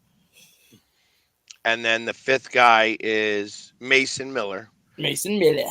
Where they're saying, hey, listen, if you are to be considered a Cy Young as a reliever, you have to be doing some really good shit. He's doing good stuff. So for the fact that he is actually put into that list, you can't even get odds on him right now. No, but the fact that he's in that list shows you what he's doing, and nobody talks about it because obviously it's Oakland. But like right. you legitimately have to watch Oakland play to see this guy pitch, and when he comes into the game, it is must see TV because he's going against guys that sit dead red on fastballs, and he makes them look silly. I can believe that. For the National League, since you know, I mean, obviously you're not, but Bo, but who do you think makes that top 5 list? That's right on the outside of that list. And do they have the list for the National League right now? I don't see the National League. I'm looking for it. I don't see it right now. I think Shota Imanaga is going to be in that top 5 list for the Cubs. He's 5-0 in his first 6 major league starts. He leads the major leagues in ERA with a .78. So he's got to be on that list right now. Yeah. You got to have Yoshinobu Yamamoto, who the Dodgers got as the big Japanese free agent. He's got to be on that list. Why? I mean, I think he's second in Major League Baseball in strikeouts. He's almost got 60 of them already. Same thing with Tyler Glasnow in the Dodgers. He's 5-1 with like a 1.4 ERA. He leads the major leagues in strikeouts. He's got to be on that list. Then Wheeler and Suarez? Wheeler, yes. Wheeler, I would say yes. Suarez. Go ahead. Tell me whatever you think you could tell me about Ranger Suarez. No, there's nothing bad I can say about Ranger Suarez. I'm just trying to go through the rest of Joe Musgrove. If Joe Musgrove did not get hurt, I think he would be on that list. And the same thing with Dylan Cease in San Diego. Because since Dylan Cease has been traded to San Diego, he looks like a completely different pitcher. Yeah, I wonder if they'll have the... I think realistically, the 5 that you named in the AL, I think are going to pretty much stay the same all year outside of maybe Mason Miller falling off. But in the National League, I think you legitimately have 9 or 10 guys that are going to be in that conversation at the end of the year. Like Freddie Peralta of Milwaukee, I think is going to be on that conversation at the end of the year. Ranger Suarez, the ones that I listed before. If Imanaga keeps pitching the way he does, I mean, he's not going to go anywhere. The guy, if Imanaga gives up 5 runs or more his next 4 starts, his ERA is still going to be at 2.2. Jay, was that a mason jar of mead? You're going to go on a quest here pretty soon or something? Man, hey, listen, if the Astros start playing better, I might have to get up on that quest. I know Alex Bregman said we're going to get up on this hot streak, and God knows I keep waiting for it. But I don't see it coming anytime soon. So just so that we go back, I'm going to go backwards here a little bit. Glasnow and Wheeler are tied for strikeouts with 63 in the NL. Ranger Suarez has 46, and he's 1 less start, by the way. Yamamoto's only got 42. Okay, so he had a bad start to the season, I think. Well, then I would he say did have a bad start to the season. So then I would say probably Wheeler, Glasnow, Imanaga would be the top 3 in the NL right now for Cy Young. Imanaga. Shota Imanaga for the Cubs. He's 5-0 with a .7 ERA. No, he does not have a .7 ERA. Yeah, he does. All right, I'm going to tell you exactly where he's at with the ERA. He leads Major League Baseball in ERA. What is he not having? How many? What's he? A reliever? He's a starter. He doesn't even show up on the earned run average. Shota Imanaga right now is 5-0 with a .78 ERA. He's at 34 innings. The only reason why he's at 34 innings is because his third start of the year, he only went 2 innings because they had a 3-hour rain delay. Maybe he doesn't make the inning. He doesn't make the innings cut because of that first start, second start only going 2 innings. But yeah, right now he is, like I said, 5-0 with a .78 ERA, which is number 1 in Major League Baseball. And then he has on the season 4 walks and 35 strikeouts. It's impressive. He does not throw that hard. He only throws about 92, 93. But it's the way that he throws. He's like 5'7", so he's really small. And the way that he throws, his fastball actually looks like it's coming at you at like 98, 99 as opposed to 92. So hitters are late on a 92-mile-an-hour fastball. Yeah, I'm throwing a .78 ERA with a .75 WHIP. I mean, that's incredible. He does not give up. He gave up his first home run of the year in his last start. He gave up his first 4 starts. He didn't even give up an earned run. He gave up his first earned runs in his last start. Crazy. Yeah, I know Ranger Suarez had gone 33 innings without an earned run. Yeah. Like I said, if he would have pitched the full start against the Dodgers, he probably would be at 40 innings right now as opposed to the 34 because he went 2 innings, then they had a 3-hour rain delay, and by the time the rain delay was over, they weren't going to bring him back out. Fair enough. But I think if he keeps doing what he's doing, obviously not pitching at a .78, but if he keeps pitching the way he's pitched, he's going to be in that conversation all year. I would imagine so. Yeah. And who's Assad? Javier Assad is also on the Cubs. He's 4-0 with a 1.66 ERA. Right, he's got 1.66. That's what he does show up on the list. And then the Cubs also have Jameson Taillon, who's 3-0 with a 1.16. So they have 3 starters right now with an ERA under a 2. Wow. Yeah, I mean that'll change because they're done. Once they get done playing, Sister Mary the Blind and Sister Mary the Poor, they actually play. Well, the thing with Javier Assad, though, which not a lot of people know, since July 18th of last year, which I think is 37 starts now for him, he leads Major League Baseball in earned run average since July 18th of last year with a 1.64. So this is not a small sample size anymore in Javier Assad. Let's see. He had 3.05 last year, a 3.11 the year before. And then since from July 18th through the end of the season, his ERA last year was like a 1.87 the final 2 months of the season, and then the 1.66 that he's at now. So he's had the lowest ERA in baseball since July 18th of last year. Wow. But he doesn't pitch a lot. He gets hurt. He doesn't go a lot of innings. He usually only goes like 5 innings per start because he only throws about 90, 91. So a lot of he can't get his stamina to go the other 2. Well, because it's a lot of his counts that he's in our 6-7 pitches because hitters are falling off a lot of the pitches. I'm just giving you a hard time. Most starting pitchers are averaging around 5 to 6 innings. Yeah, and for him, like relief takes over. His last start, he pitched against the Brewers on Sunday. He went 6 innings, gave up no runs on 3 hits in 6 innings against the Brewers, but he was over like 110 pitches in 6 innings because he gets a lot of 6-7 pitch at bats because they fall off 3 or 4 pitches because he doesn't really have that true out pitch. It's a lot of strike, soft contact, but he doesn't throw hard. He doesn't have a big breaking ball. He's kind of like a faster version of Greg Maddux where he gets it around the plate, and if you make contact, you're not going to do anything with it. Yeah, I was going to compare him to Jamie Moyer. Not that slow. He ain't that slow. He's probably like Greg Maddux because Maddux is always around like 90, 91, and that's about what he's at. Occasionally, you might get a 93 or a 94 out of him, but he works the corners. He keeps the ball down around the knees. It's a lot of, I think 58% of his outs are ground ball outs, so you don't even get the ball up in the air against them. No, it's the command, right? Like that's the only way you can survive the league if you don't have that top end speed. Your command has to be amazing. Yeah. And going back to Imanaga for a second, the weird part about him, not only does he only throw like 92, 93, but he pitches up in the zone. So everyone's like, if you're throwing 92, 93 and you're pitching up in the zone, you would think that he's getting hammered. But just the way that he pitches and the way that he releases the ball, it looks like it's coming at a hitter at 98. So they're late on a 92-mile-an-hour fastball all the time. You know how frustrating that would be as a hitter? It's so it was so frustrating for Mookie Betts and like Shohei when they're facing him because they're like standing up there and the pitch is coming at him at 91 and it looks like a 99-mile-an-hour hitter and they're so late and Mookie like takes his helmet off like, what the hell? That's awesome. That means the release is awesome. If you find a video on him, he like releases the ball down by his ankle. Oh, gotcha.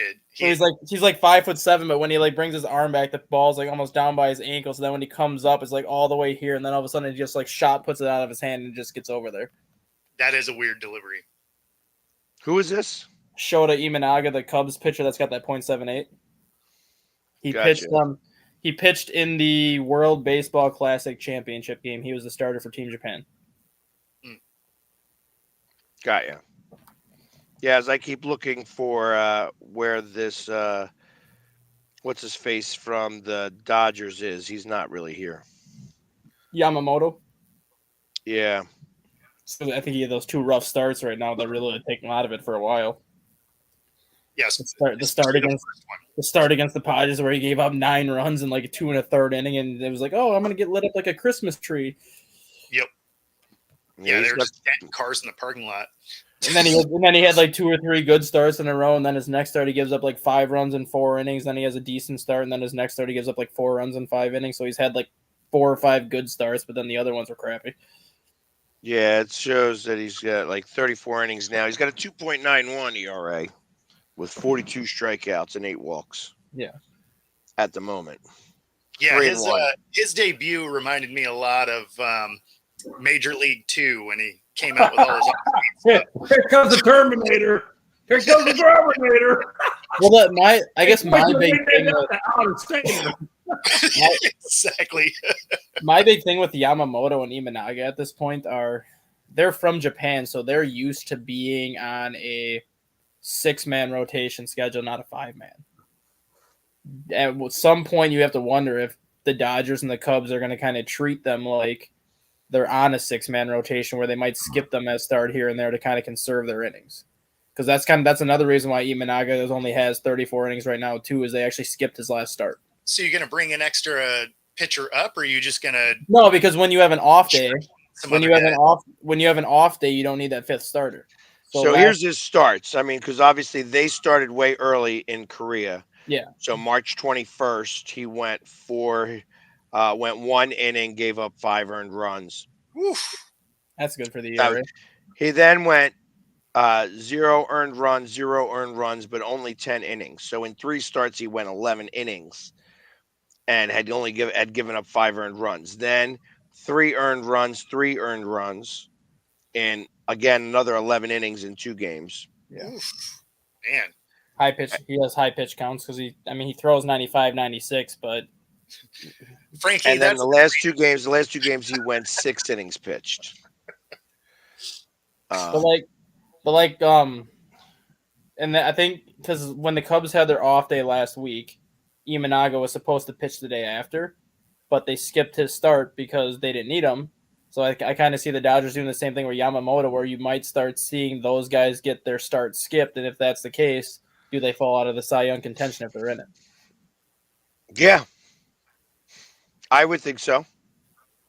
I mean, that's the one thing that I could say about Wheeler. That's the one thing I could say about Nola. That's the one thing I could say about Ranger too.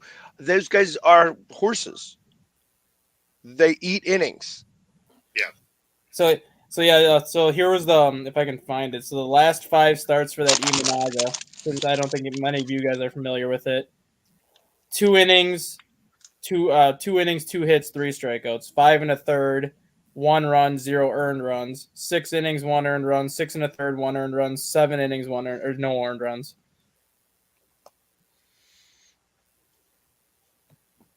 When was it? Who was this? That's at Imanaga, his last 5 starts. Imanaga, yeah, he's only got 35. So yeah, I can go through his game log too. Yeah, like for how he pitches, he should not be where he is in terms of his ERA, because like I said, he throws 92 miles an hour and he's throwing his thinking belt high and chest high the entire game, and people can't square it up. Yeah, but looking at this, it's like that's 6 innings, 4 innings, 5.16, 6.17. So he's finally starting to stretch out some. Yeah. And that's because of the pitch count, because when you're not overpowering, you don't have those like overpowering fastballs to put hitters away. You're going to be sitting at 90, 95 pitches after 5 innings. Like his last start against the Mets when he went 7 innings, he was only at 93 pitches through 7 innings. So he probably could have even went into the 8th if they let him. Frankie's just coming after Jay. Is he? I didn't look at the comments. So, and I'm not sure why he doesn't have enough innings in here because I think you have to be at 40 innings right now to be qualified. I got you. I don't know. Yeah, I don't know because Mason Miller's not at 40 because Mason Miller's only at 14. So yeah, I don't know. I mean, I'm looking at wins. I mean, he's up there on the wins list. I mean, we have, Glasnow and Ranger Suarez are both the same at 6, and then Imanaga is at 5. Yep. His strikeouts are at 35, so that's way low. But I'm surprised they don't have him on the earned run average. Yeah, because he leads major leagues in earned run at .78. That's why I don't know why. Yeah, they got Wheeler because Wheeler's the next one down at 164. Yeah, which that's almost full run difference. Yeah, because even Javier Asada at 166 is right with Wheeler too.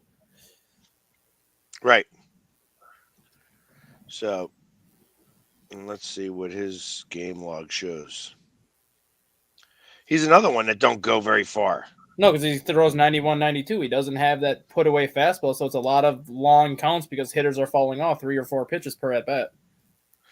Yeah, that tells me you guys have been playing. The Cubs have been playing bad teams. That's what it tells me. When you're telling me that the pitcher that these hitters are hitting off, and that's why he gets out because they don't go through the rotation a third time. That tells me you guys. Let me see who the Cubs have been playing. Come on, let's find that out. They had a very tough schedule in April. They tied the series with the Mets. It's like they lost the series to Boston. Swept Houston. Hold on. Here are some of the teams that they played that you said was so tough. They played Texas on the road. Yep. They played the Dodgers. Well, they played the Rockies as well. Don't forget them. Well, no, I know they played the Rockies, but they played the Dodgers. They played Padres, Mariners. They played the Padres twice because they're playing the Padres now again. They played the Mariners when the Mariners were actually playing pretty well. They played the Red Sox when the Red Sox were playing well. Houston was on a 3-game win streak before they came to Chicago, and then they got swept. So was Logan Gilbert not on your list on the American side? He's not on the top 5 right now because Mason Miller's at number 5 spot. Yeah, Logan Gilbert, I think, is the one that we traded to you as part of the Jose Abreu deal, which, God, I wish I could have that back. Well, yeah, I mean, the only reason I say that is he's got a 169 right now. That's why I think if anyone falls off that list, it's going to be Mason Miller, and Logan Gilbert would take that spot. But then you have to look at it if Mason Miller averages 18 strikeouts per 9 innings for the whole season and ends up, we'll say, with 40 or 45 saves and an ERA and like in the ones. It's kind of hard to take him off that list if you're averaging 18 strikeouts per 9 innings. No doubt. That's why I think that's the only reason why I think he's on that list right now is because of that reason. Well, yeah, because I think Logan has like 50 strikeouts right now. Yeah. So I mean, like his numbers have been amazing. Because Josh Hader set the record for strikeouts per 9 innings a few years ago at 15.7. Mason Miller's freaking destroying that right now. Yeah. Hey, and I want to be able to congratulate the Houston Astros from going from 5th place to 4th place. Thank you. I didn't want to bring that up, but I'm glad you said that, Pac. And I appreciate the amount of respect you're showing towards my team.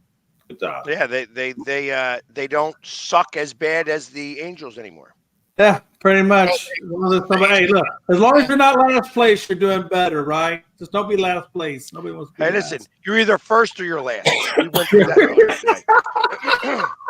And the crazy thing about it is as bad as we have played, we're still only really 7 games out of first place, which is still 100% attainable. All we do is just got to get back on our Astros ways, right? But yeah, you're 7 games away from first place. You're 8 games out of the wild card. Yeah. So that means we got to get. That means we have to win the division. Then that means we got to come back. Like it. Yeah. Well, and the gameplay's been way off since they switched out to Rubbermaid. The popcorn being quite as loud. Oh man! Hey, by the way, do I sound better today? I got these new panels put up. Hopefully, that reduced the echo a little Yeah, bit. your echo isn't bad. Isn't as bad. No, as I still got to get the earphones, but I want these in there just in case. There you go. Yeah. No. It sounds pretty good. Definitely way better than the first day. Yeah, that first day was a little rough. That first day was rough. I'm not gonna lie. And the White Sox are only a half a game out of being the worst team in Major League. Hey, the White Sox, bad, but I thought that was the A's job. White Sox have won, I think, 5 of their last 8 games. They swept Tampa Bay. They took 2 or 3 from the Cardinals. The White Sox have all of a sudden gotten hot. How about that? And look at the A's. The A's are at 17 and 19. Even though nobody's going to watch them, if nobody goes to boo you, does it really count? I don't think it does. And I gotta be honest with you, hey, 17 and 19 for those guys is actually that's actually a pretty good start for the A's. So it's actually a great start. They're 7-3 in their last 10. I mean, like kudos to them for actually showing up like you actually have a team. Right? Like they're actually playing baseball. It's weird. The run differential is what really gets because now they're going to Vegas. Maybe that's why they're actually playing like a team. I mean, we don't even know if they're actually going to Vegas. I think it's because they actually have a bullpen now, though, too, because last year their bullpen was the worst bullpen in baseball. They had like a 6.87 ERA in their bullpen last year. They blew 29 saves. When you have a guy like Mason Miller right now, you're not going to blow 29 saves. No. I makes you wonder if they are going to be sellers at the deadline and he's gone. Well, they also have the other guy, Lucas Ursig, who's their 8th inning guy, and that's kind of setting up how the Royals bullpen was in 2015 when you had Wade Davis, Greg Holland, and Kelvin Herrera, that 3-headed monster at the back of the bullpen where they all came in and just threw BBs. That's what the A's have right now in Ursig and Miller. And how crazy to say that you're talking about selling a team that really has nowhere to go. What are you talking about? I'm just trying to say, like, what type of top prospects are we really selling there? I mean, I don't know. People like Sacramento, right? Is that where they're going to go? Sacramento? That's where they're going. For 2 years. Yeah, that's where they're going. Yeah, that's Sacramento. Yeah, for I don't even know. That's almost where you hope that the stadium deal blows up in Vegas, and they're just the Sacramento A's. I think that would be hilarious. I mean, they wouldn't be the Sacramento A's because if that happened, I guarantee they would end up in Montreal. Oh, I know you're right. They wouldn't keep jostling them around. They'd be like, guess what? Montreal has a stadium ready. They want a team. That's where you're going. Have fun. Yeah. No, yeah. The problem is that they would have to switch.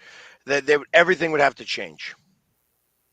Because Montreal is going to have to be in the National League, which means it's going to have to be in the East, which means that they're going to have to add a team and they're going to have to remove a team from the East. Who would that be?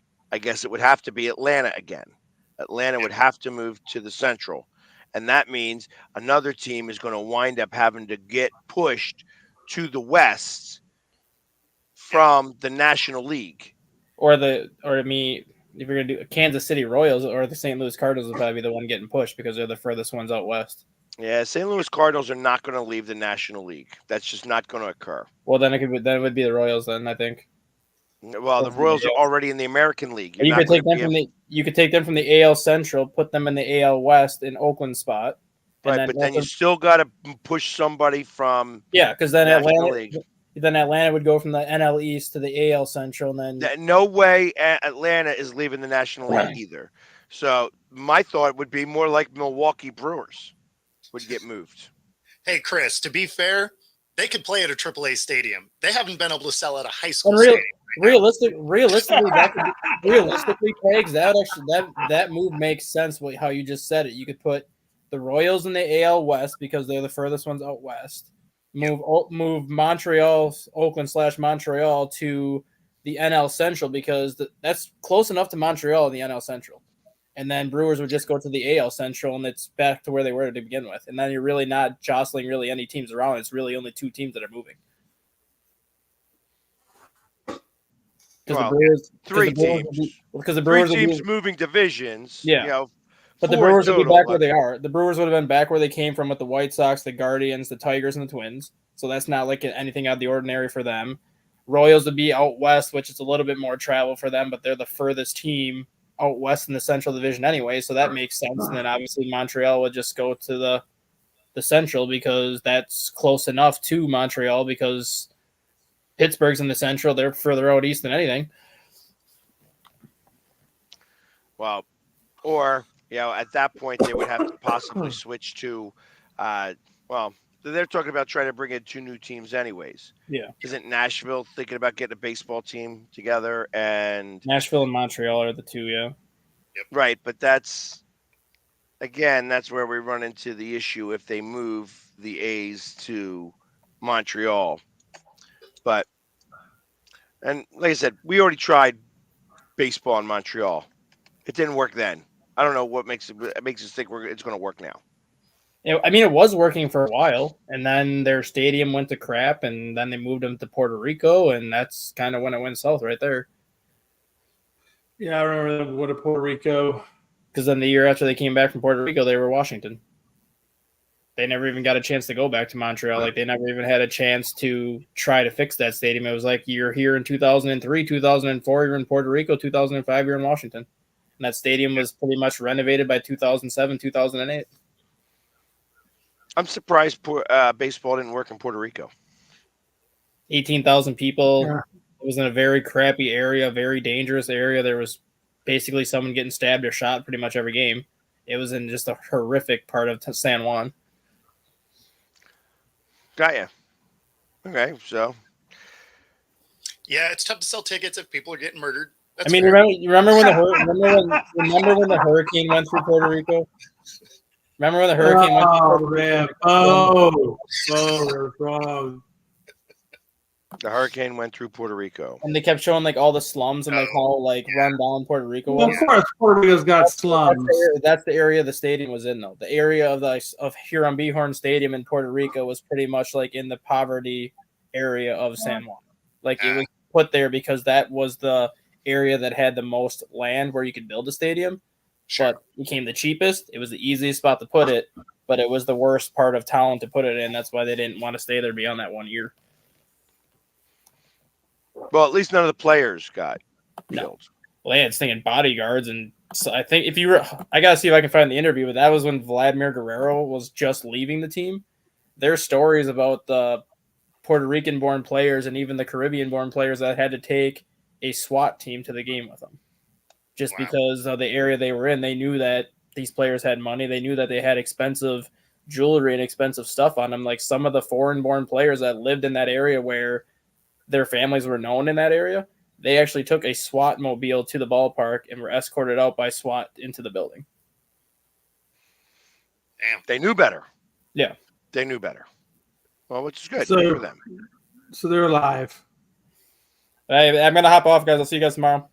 All right. Take it easy. All right, be good. How about that? We get a not so Irish goodbye from StatGuy. Right?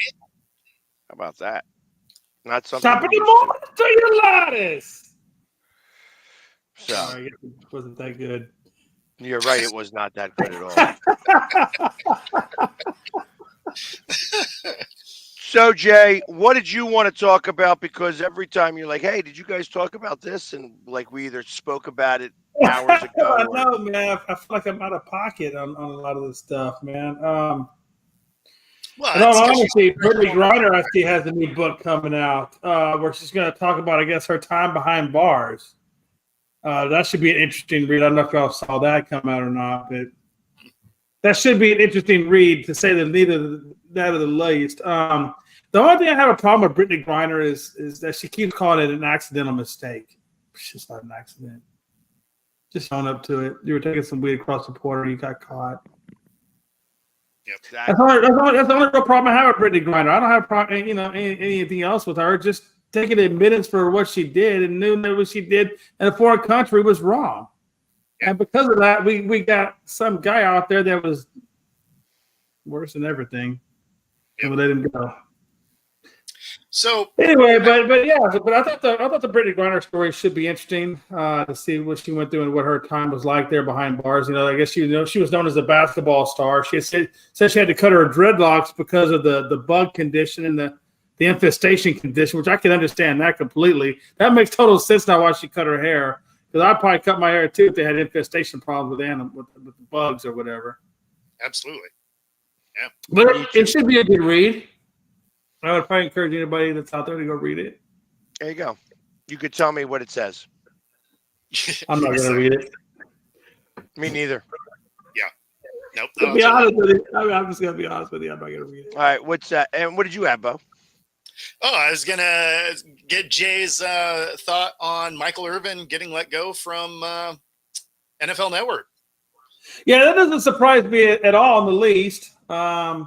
Look, man, you knew that stuff that happened out there in Vegas probably really went down exactly the way that lady said it went down. But Michael Irvin's lawyers obviously stepped in and were able to get it curtailed. But it doesn't surprise me that he's let go, man. He's kind of a loose wire out there. I'm pretty surprised he didn't get let go after. Honestly, I'm surprised he didn't get let go after that incident. I'm surprised that he even stuck around longer than what he did, to be honest. But after that, normally that's a career ender for you. Well, yeah, and didn't he have something kind of similar when he was with Fox also? You know what? With Michael Irvin, nothing is impossible. So to say that he probably did something out there, I mean, yeah. I mean, if I was a betting guy, and yes, if I was going to put a bet on that, yeah, I'd probably put some comfortable money on that. Matter of fact, I'd probably sell Bo's mother's houses and put all their money onto it because I would maybe making Bo some money. Probably. Sign with ESPN? Maybe. I don't know, man. I mean, you know, could he come back? Look, at the end of the day, Michael Irvin is still a personality. Good personality, bad personality. He's still a personality, right? So to say that he couldn't find a job with ESPN or somebody else, yeah, of course he can. Well, ESPN may be reluctant to pick him up with the amount of people they just fired. You know, we say that, but you know what, though? But one thing we know, whether it's good publicity or bad publicity, publicity still sells, baby. It still sells. If he can generate that publicity for them, you know. Yeah, no, it just depends on how bad, right? Well, yes. Yeah, no, that is true. It does depend on how bad. You're right. Absolutely. But I can see Michael Irvin getting a job with ESPN for sure. That wouldn't surprise me one bit if he got a job there. I think he's a good analyst. I don't think there's anything wrong with his analytical abilities of the game. I was thinking he ends up on, like Amazon broadcast or something. Oh, Lord. Yeah, you know what? Yeah, I can see what you're saying. That along with Pat McAfee. I mean, if Pat McAfee can do and say what he wants on free television, I mean. He doesn't. You know? All right, it's all right. So, everything else I keep saying is saying that it's still looks like it's going to happen. This NFL schedule release, as I was getting some up to date information, is looking like next week. That's all they're saying. It looks like next week. And Paul, that would be the most annoying show to listen to ever. Stephen A. and Irvin on the same show would be. Oh God, that would be horrible. You might as well throw a side of what's his name over there too, Shannon Sharp. Oh, I was thinking throw Skip in there. Really, just you can throw some Skip in there too. Yeah, you could throw some Skip in there too. Jesus, just as toxic as you can make it. Hey, you might as well throw a side order of Barkley in there while you're at it. I mean, at least he would say some dumb stuff that was funny. He talked about Galveston having that dirty water, and I was like, God, do you know? And then I thought about this is Charles Barkley. He doesn't know anything about the golf or what formulates a golf, but okay, so I'll let him have that one. I was like, you know what? You listen to Barkley. He doesn't know anything about anything. He doesn't even know who the people are. It is hilarious how unprepared he sounds, and yet somehow people still buy into it, though, don't they? What's that? I said people still buy into it and stuff. Oh, they do. They do. So on this note, did you guys watch the roast? No, I did not. So it's worth a watch. Who was roasted? Tom Brady. Oh, okay. I heard some people talking about that earlier today. As a matter of fact, about him getting. Yeah, so I Was watched it good? it. Did you watch it? Yeah, I watched it last night. It was entertaining. You could tell it was on Netflix because there's zero chance that thing gets aired on network TV. Oh, so we got so that roast got pretty intense. Yeah, it was. I mean, it was entertaining. It was entertaining. I'm but- gonna have to go watch this on. It says on Netflix, right? Yeah, it's on Netflix. And yeah, I mean, the things that were getting thrown out on there, like they would have been blocked from network TV on multiple different fronts. Like some of it just, swearing, obviously, but some of the jokes that they landed, there's no chance network TV would have aired that stuff.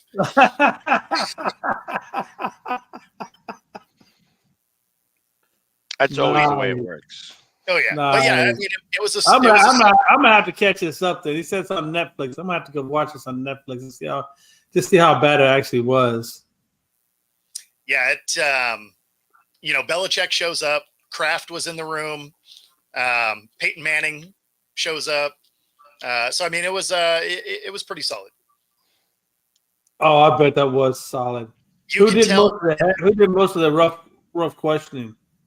Well, I mean, it's not an interview, right? It's a roast. So I mean, people were Well, just. so I guess who had the best roast? You think? So Kevin Hart was the host, and he set the tone right away, and everybody kind of piled in on it.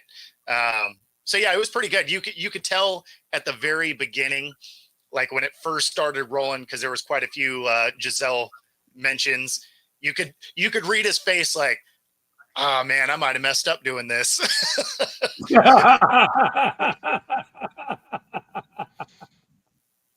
Yeah, I can imagine.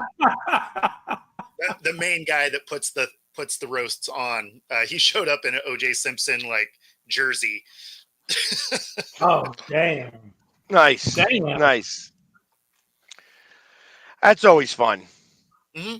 So yeah, I didn't see it. I had really no interest in seeing it. I'm sure I'll see all the different zingers from everybody. I mean, I do. I guess I have a small interest in seeing. I would be kind of curious to see what they said about him.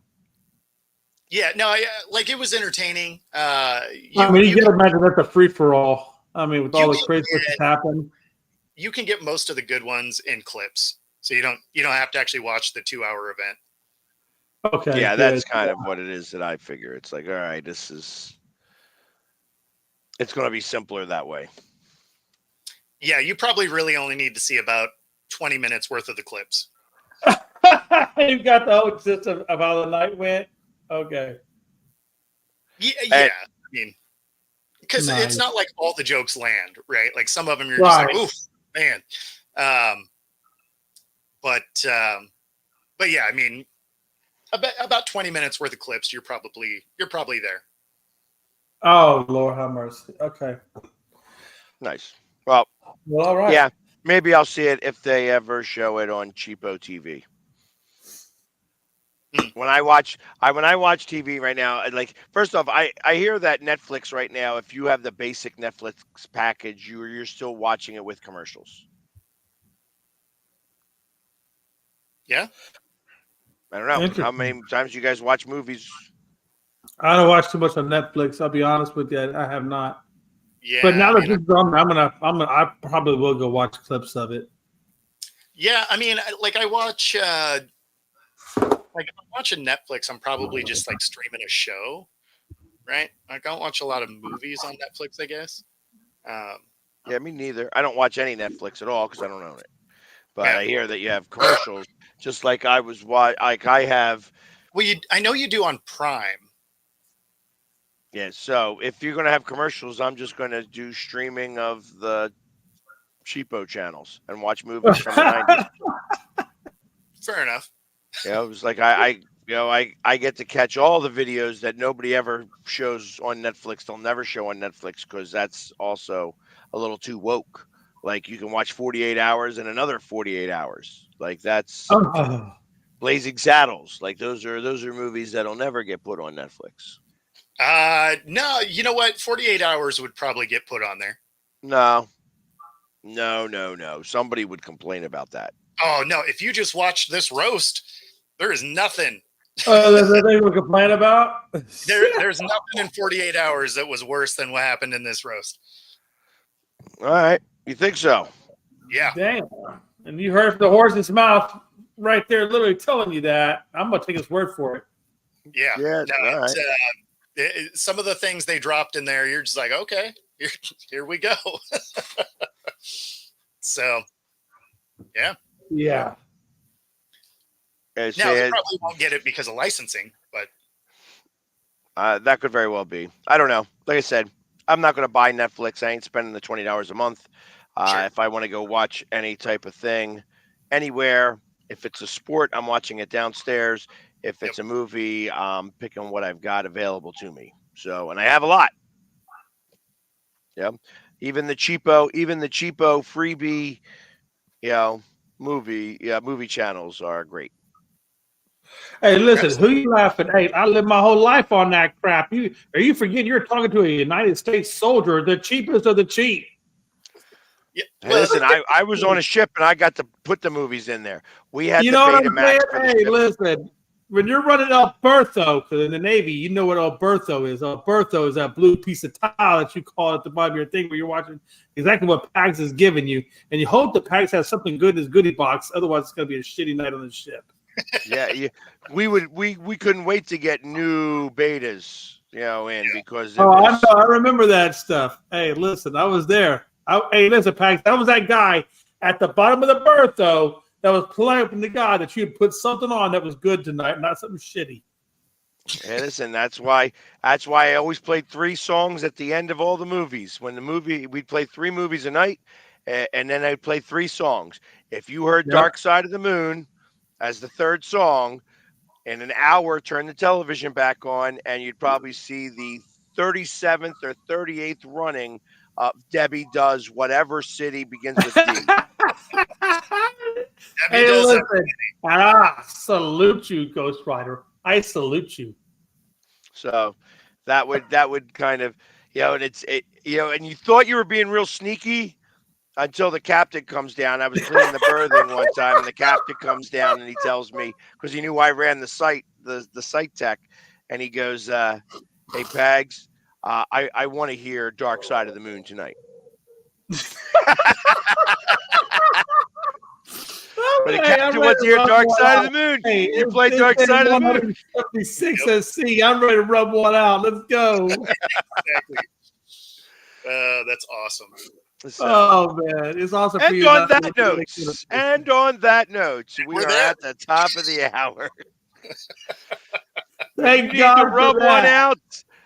Go to our Roku channel where you can see us up on the big screen, and you can imagine just how exciting it would be to see Jay's face bigger than what you already do now. I'm sure you ain't feeling like rubbing anything out after that. Yeah, nobody's doing that to a garden gnome. Come on. Yeah, exactly. Oh, damn. That's rough in the world, but I'll take it. Yeah, the dark side of the moon. It was no, exactly. Yeah, nope, thank you. So, anyways, guys, we will be back again tomorrow. Actually, I won't be back again tomorrow because there's another 1:00 game. We are playing Toronto on their getaway day, and I believe it's a 2:00 game. So I think that's going to still either way knock me out. I'm just going to confirm that real fast. Say 6:40, 1:05. So I am going to be out on tomorrow. So if Bo decides to have something going on, then we have it going on. If not, look for a rerun. Come on, you can't broadcast from that crappy Philadelphia game you're going to. You can commentate. Come on. Hey, listen, give us just like 20 because minutes. I know it's hard for you, Pag. Give us 20 minutes. Just because your team sucks doesn't mean that my team sucks. I'm the best in baseball. You're right around the worst. So. And the sad thing is, I have nothing to say to that other than yes, sir. Yeah, you're right. Yes, that I'm right. But, in the meantime, guys, thank you very much. Thank you very much for hanging out, and we will see you guys tomorrow or Thursday. Take care.